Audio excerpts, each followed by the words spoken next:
Rolling? Yeah. Are you really rolling? I am really Are you sure you're rolling? I'm Come sure. on. I don't know if you're rolling. Okay. Okay.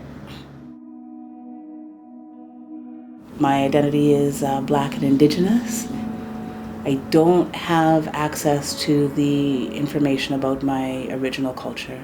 What is me or mine or what feels original to me. I can't go back to a place or a village or a river or drum a drum or sing a song that really feels like mine.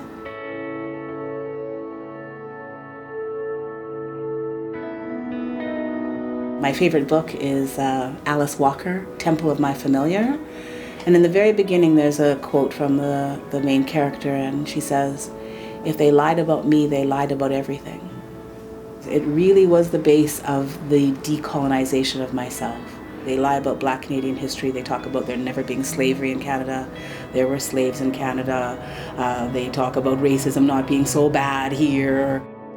I go out and people call me names, they shut away from me on the street, they grab their purses, they really are very strange towards Black people here.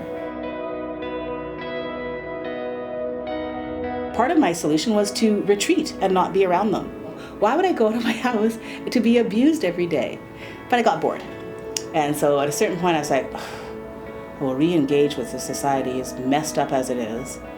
So eventually that led to me volunteering at Co-op Radio and getting back to going to school for counseling. And then I worked for the Trans Health Information Program. And so I did that work for about 11 years in community, always as an ally. People were saying, well, you're a cis woman. And I was like, I don't know if that is correct. I think the hard part for me has for a very long time been in trying to find places and spaces I fit in, or then even trying myself to fit into spaces and places even if they weren't really for me. People thought I was a really cute little girl. And then at a certain point, one of my aunties cut my hair. Almost immediately, people started thinking I was a little boy. Through the early part of my life, kind of pre-pubescent even, I had a mustache.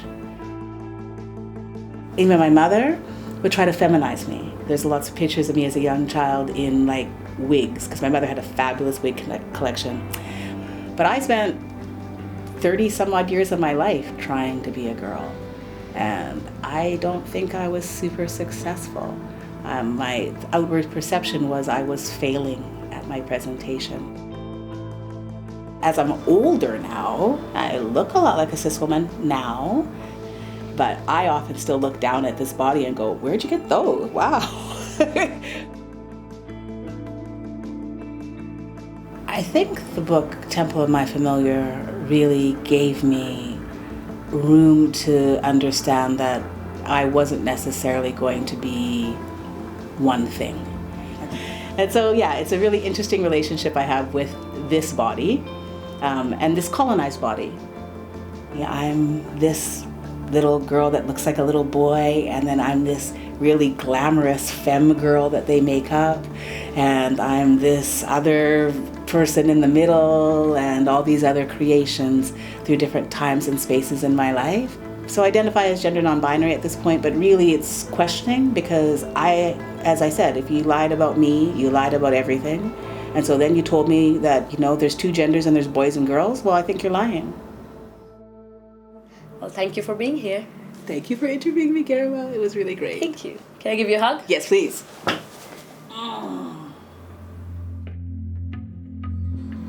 Wishing to fit.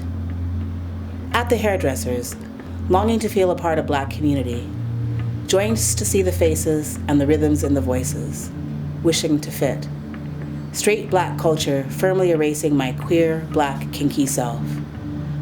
Marveling at the impossibility and the reality of my being erased while I was sitting right there, wishing to fit. And that's a wrap.